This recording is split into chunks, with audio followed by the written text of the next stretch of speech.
Merhaba arkadaşlar, ben Testo Melih. Labs World'deyiz bugün tekrar. Hemen başlayalım. Oyna tuşuna bastım ve yükleniyor. Sesini istiyorum. Sesimi inşallah etkilemiyordur müzik. Buradan devam edelim. Evet, oyna. En son insancıl bir şekilde oynamıştım. Fakat bu sefer o kadar insancıl olmayacağım. Evet, birazcık yavaş geldi şu an. Hiç sıkıntı değil.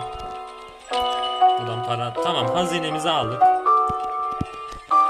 Tepesinde zıplayalım. Çok iyi. Hop. 2 mermimiz var.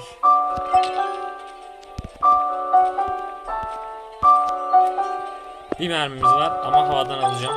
Tamam. Bunu da indirelim. Gel bakalım.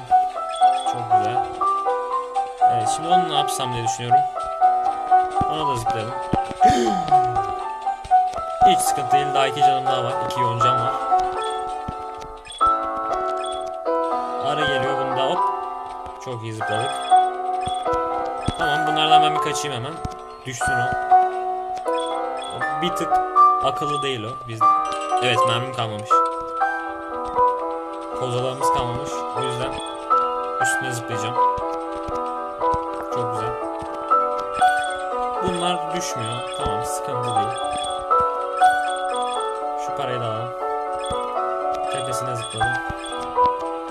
Yazıktır, o kalsın orada. Bayıldı. Evet, 3 hazineyi de aldık. Şimdi bitirebilirim oyunu. Evet, yeşil adam bu bölümü de geçti. Reklam için özür diliyorum. İnternetim açık. İyi günler. Lütfen videoyu beğenmeyi unutmayın.